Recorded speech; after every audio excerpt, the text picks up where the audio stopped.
In Ray Bradbury's perpetually disturbing vision of a future America, firemen are sent into people's homes to hunt down illegal materials, namely books, to destroy them, to set them on fire. Hence his choice of the name of his novel, Fahrenheit 451, the temperature at which paper will burn. Our third story on the countdown, 54 years after that book about anti-intellectualism was published, a disturbing parallel initiated by the Bush administration, not in some future America, but right now, here, today.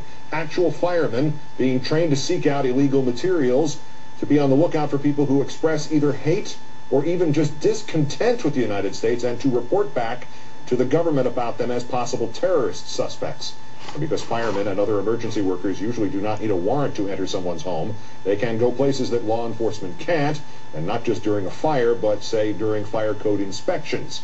Nearly a year ago, Homeland Security gave secret clearance to 9 New York City fire chiefs, sharing intelligence with them in return for information on suspicious materials and behavior.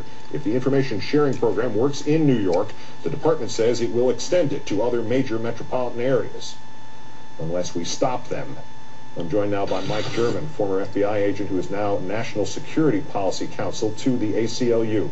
Great, thanks for your time tonight, sir. Thanks for having me, Keith. Obviously, everybody should be alerting law enforcement if they see something suspicious or possibly related to terrorism. Firefighters are not excluded from that. But especially given their right to go into a building, not just for fires, but to evaluate fire safety, this program seems to be turning them essentially into legally protected domestic spies, does it not? That's exactly what it's doing, and that's the entire intent of this program, is to turn firefighters and emergency medical personnel into intelligence gatherers.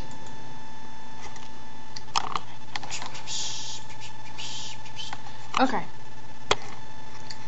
Let's put this right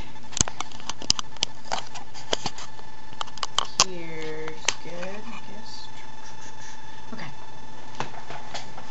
Right here.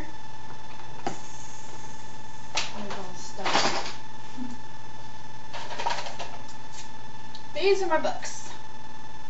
Probably a large collection to some people, small collection to others. And I'll read you the books that I have. I'll try to hurry because my children are both taking a nap and there's no telling when they wake up. Okay, of course I have Fahrenheit 451 by Ray Bradbury. I had Human Zoo by Desmond Morris. Isle of Woman by Piers Anthony. A lot of Edgar Rice Burroughs books, a lot of series. Carl Sagan Contact. The Time Machine by Orson Welles. I have more Ray Bradbury books. Communion by Whitley Strieber.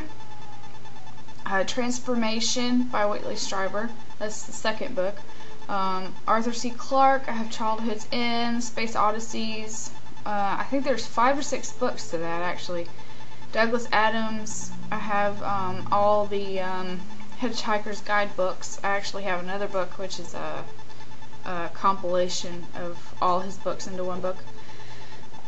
Michael Crichton, Prey, Next, Jurassic Park, and Airframe. There's more, of course. Catch-22 by Joseph Heller. Nanotech, a compilation of short stories. Heart of Darkness by Conrad. Alas, Babylon by Pat Frank. Brave New World by Aldous Huxley. 1984 by George Orwell. Animal Farm's another good book of his. Celestine Prophecy by James Redfield. Cormac McCarthy, The Road. Oprah told me to read that, but I'm glad she did. Hot Zone, Richard Preston. America, The Teacher's Edition. Everything You Know Is Wrong by Russ Kick. He's the editor. The Fundamentals of Thought by L. Ron Hubbard. And if you know L. Ron Hubbard, he's the Scientology guy. And yes, this is a philosophy book, and it's quite good. It's interesting. Kurt Vonnegut. Any Kurt Vonnegut, The Jungle by Upton Sinclair, Ayn Rand, We the Living, any of her books, The Art of War, which is Secretary of Defense and Chief of any guy up in the government that has anything to do with any war Declared or Undeclared needs to read that book. It's by Sun Tzu. I think I pronounced that right. After the Glory by Miller. All Quiet on the Western Front by Remarque. Remarque. My philosophy books include, of course, the L. Ron Hubbard book, Plato, Descartes, Meditations on First Philosophy, Any Hume, The Communist Manifesto by Karl Marx, Truth by Blackburn, I read that in college, Common Sense, Thomas Paine, The Story of Philosophy by Brian McGee, who talks about how philosophy began and it goes on till today and beyond.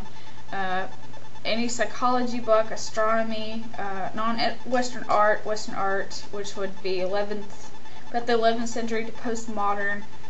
The art books I have are Kandinsky, Cezanne, Van Gogh, Rembrandt, Dali, Mark Rothko, and Monet. I don't have anybody older than that, or newer. Those are basically the ones I have.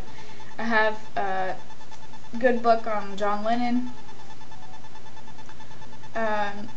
Devaney, I have Chaos, Fractals, and Dynamics. Mandelbrot, The Fractal Geometry of Nature. I have The Kite Runner, Khaled Hosseini, This Present Darkness by Peretti, any Stephen King novel, Kipling, Hawthorne, Dickinson, Leaves of Grass by Walt Whitman, Sylvia Plath, Edgar Allan Poe, Hemingway, Charlotte Bronte, Jane Austen, Catcher in the Rye by J.D. Salinger, I think I said that right. Any writing tutorial will help you write your own stuff. The Picture of Dorian Gray by Oscar Wilde, Gulliver's Travels by Jonathan Swift, All the King's Men by Warren, any Augustine Burroughs. Television is a great book. Running with Scissors was made into a movie. I read and watched that one. Chuck Palahniuk, be careful when you read his books. His characters run together, and I recommend you read a book in between his books so you don't get them mixed up. The Contortionist Handbook by Craig Clevenger. That's a good book. Chuck Palahniuk was inspiration for that, so they're written almost exactly the same.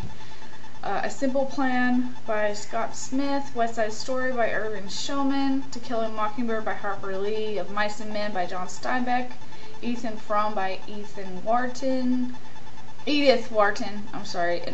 Invisible Man by Ellison, A Wrinkle in Time by Madeline L'Engle, L'Engle, Collection of Readings for Writers by Sean Harper, great college book. Writing Your Life Story by Selling, Great Tales from English History by Robert Lacey, and Baby's Awake. I've got to go, of course, when I start reading the list, he wakes up. So he's a good baby. And remember, ignorance is bliss. Ignorance is strength. And stay away from American Idol and your BlackBerry, and you'll be fine.